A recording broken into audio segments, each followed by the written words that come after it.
So, changes or promising to fulfill the vision is really difficult at times because the initial effect of any kind of change on most people is loss.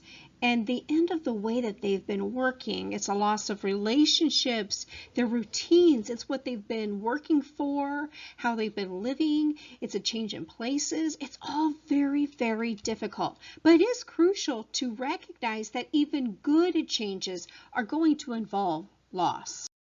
Losses are extremely real for people. You have losses of resources and networks and power, influence. You have loss of a vision or an anticipated future. People feel insecure. They've lost their security. They even have a loss of family, colleagues, friends, any kinds of relationships. And some of these losses may seem pretty minor to some people, but others have great meaning for individuals. And it's difficult to predict which loss is really going to affect a particular person, but the experience of a loss is inevitable despite the personality type. Of course, loss brings grief. We really need to see that it is either going to be on a large scale or a small scale, and we're really not prepared at times to deal with this grieving process. The emotions associated with grief make most people very uncomfortable, and these emotions are especially troubling in a very task-focused culture like an organization. We need to realize that unacknowledged and unprocessed grief is going to keep people and groups and families stuck. It'll make it difficult for them to approach the future with any kind of energy or commitment.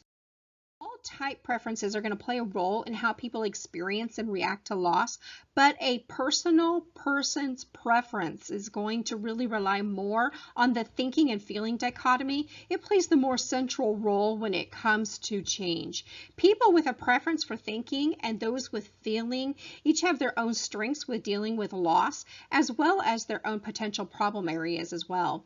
So when they were asked the following questions, they had different responses. And the questions were, what are the strengths you bring during a time when you experience loss? And what creates problems for you or for others during a time of loss? People who prefer thinking have the ability to put their emotions aside to focus on tasks and decisions. And this can really be a strength, especially during crisis. However, the disadvantage is that they really have not acknowledged their own emotions. And they kept telling themselves that they just be illogical to focus on it, kind of like a Spock point of view.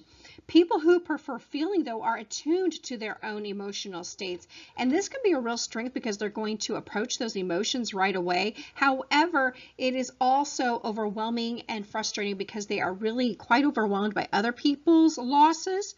And at many times they forget to move on and to become task-oriented. When we look at this thinking preference, we want to realize that the strengths are that they are going to have a very calm acceptance of the change. They'll be able to step back and really apply some very detached logic to justify any of the changes. They usually are able to really cut loose from their past and be able to move on to a future. But their weaknesses are that they really deal with an inability with their emotions. They're powerless. They don't know what to do with emotions, especially strong emotions and negative emotions. And they're going to have difficulty acknowledging those emotions, which leads to depression and anger. And it becomes more uncomfortable, and they become impatient with others who are dealing with their emotions. And they'll usually say things like, "Man, are you still whining about that?" On the other side, we've got our feeling preference, and they have some great strengths because they expect people to have emotions, even strong emotions. They're going to reach out to people, they're going to offer support, and they're going to take the time that they need to really process these emotions that are dealing with the loss. They will seek out that support because they're really good sympathizers and they're great listeners. They do have weaknesses, though. As they tend to sympathize, they become overly involved and they get stuck in those negative emotions because they're too busy experiencing not only their own pain, but everybody else's pains. And they're going to find it difficult to see beyond that immediate personal turmoil, and they'll get distracted from the tasks and the routines and the things that need to be done. At times, though, they may also overdo that supportive role, and they're going to burden themselves and fail to really move on when the time is important to do so. As we look at that denial, we need to realize that all cultures have a value and they're going to encourage the thinking way of dealing with emotions. It seems to be more the way that we want to deal with them, to stay detached, to be logical and an emotion, to focus on the tasks and move ahead quickly. However, the problem is that these emotions associated with loss are not accepted and expressed, and then the grief and the anger never go away. They're just under the surface. And this is what we call denial. Denial being the inability or refusal to admit that something exists. And during a change, it becomes a very powerful and destructive force.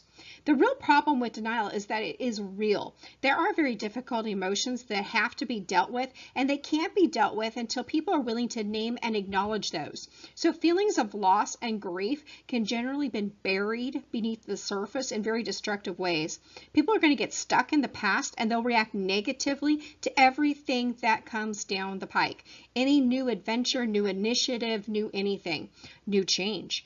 They may end up even resisting and resenting anything and everyone and everything. There are some strategies, though, that you can use to help move on and to help people to really process. So we need to be creative in finding ways to deal with emotions, our own and other people's emotions, especially around losses. And we need to be able to fit them into our particular culture, whether that be a family, a community, or an organization. So first, we really want to identify and name what people are losing. Both those small losses and those large losses. We want to focus on those positive aspects of the changes, but also remember that there's a negative side. You need to talk about that and approach it. So for many people, simply naming and acknowledging the loss is going to bring some relief. We want to make sure that it becomes a valuable situation, especially if it's done in like a small group setting, so we can help people feel that they're not alone, but also not in a large group setting where it's too difficult for introverts to really approach the topic. Second, we want to identify the underlying meaning of these losses. We want to break it down. We want to make sure that people see what it is. What does it mean to really lose a relationship? What does it mean to lose a community? What does it mean to lose a vision? We want to understand the meaning of it. And even these small changes really can have some deeper impacts and some deeper meanings. Lastly, we want to find some ways to celebrate the past. You want to honor that past. We want to have people realize that they have been very committed, they've been loyal, they've worked hard, and they've really established themselves.